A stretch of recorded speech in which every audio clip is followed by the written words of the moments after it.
So good afternoon, everyone. So let's itong italayan itong akong discuss last time.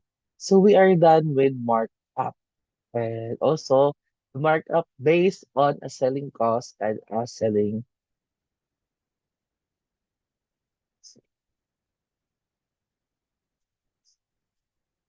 Okay, so now I will discuss you the mark on. Okay, so at peak season such as Christmas, holidays, and Valentine's Day. Some business take advantage of these times by increasing the prices that are already charged on their products. Some instances, calamity that has recently hit an area that also affect the price, increase of some commodity as the supplies become the limited. So this price increase is what we call the mark on. Okay, so in order to compute for the mark on, so we are going to use the formula below. Okay, mark on is equal to the new selling price subtracting to the selling price. So therefore, the result is your mark on. Okay, for example, Alucard is selling banana Q at the selling price of 12 pesos per stick on a regular day. However, because of the recent storm, the supply of banana becomes limited. Okay, due to a higher demand and limited supply, Alucard decided to sell his banana Q at 18 pesos. How much was the mark on imposed? Okay, so again, if you solve our problems like this, okay, you need to put first the given. So you will identify what will what formula will be used. Okay? Our given is will be the selling price, which is 12 pesos. And the new selling price is 18 pesos. Okay? So, solution kay total atong ipangita diri kay si Mark on man. Okay, mark on is equal to the new selling price subtracted to selling price. Okay? So therefore, yung new price daw is 18 pesos. And then ang iyang selling price is 12 pesos. Pag atong isubtract sa 18 ug 12, so we have 6 pesos. So therefore, the mark on of the banana Q amounts to 6 pesos. Okay? Next example. Aling Pasing is selling roses at her stall because Valentine's season is coming. There is a higher demand for this kind of flower. So she decided to increase her price by 15 pesos.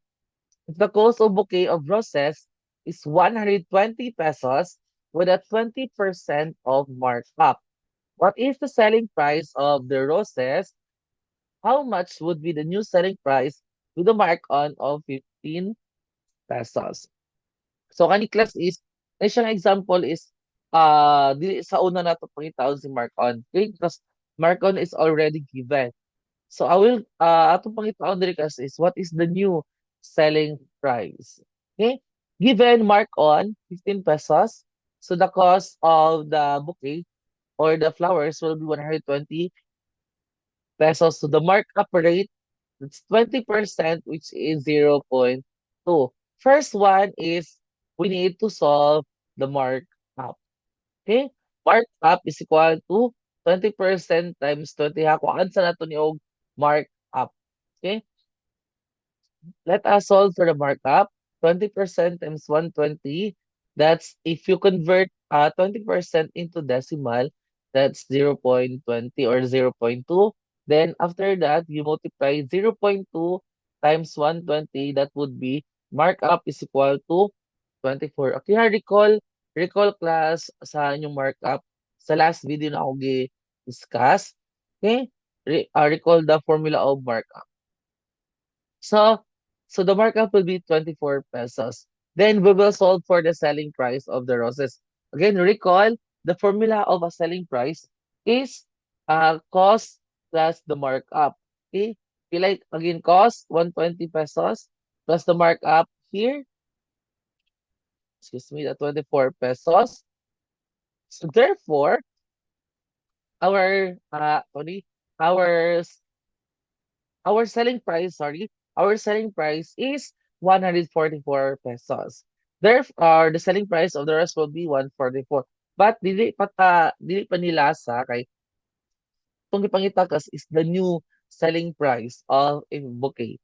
So since mark on is equal to new selling price subtracted to the selling price, so we have NP is equal to S plus MO. So nganong naano mo ni class? Tawag ani nganong nganong na sir nganong di ba ato gipangita kay si NP pero nganong nabot si NP niya na minus. Okay, inani siya class ha. Okay. So kani siya class like for example N MO is equal to NP minus S. So, igyot class si NP atong gipangita. So, si NP atong ibutang sa pikas mahimong negative NP.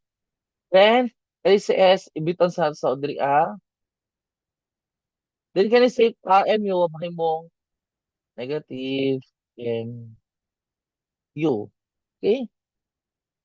Next is igyot ha bawal mo mag negative og variable. So, all you need to do is multiply both side by -1 para ma-positive. That would be NP is equal to negative times negative, that's positive NP. Negative times negative S, that's positive S. Then negative, negative, that's positive. I'm sorry. Um, so, hagila siya pagkuha. Manang, ano siya. So, therefore, mo na siya, S plus MO. So, S na to is 144 or the selling price. Then plus 15 is our mark on. Okay? So, pag i-add na naman sila class, we have a new selling price which is 159. Therefore, conclusion is aling pasing or pising mo na siya will sell the roses for 159 at its new selling price. So, that would be for mark on. In the next video, I will discuss you the mark down. Thank you and God bless everyone.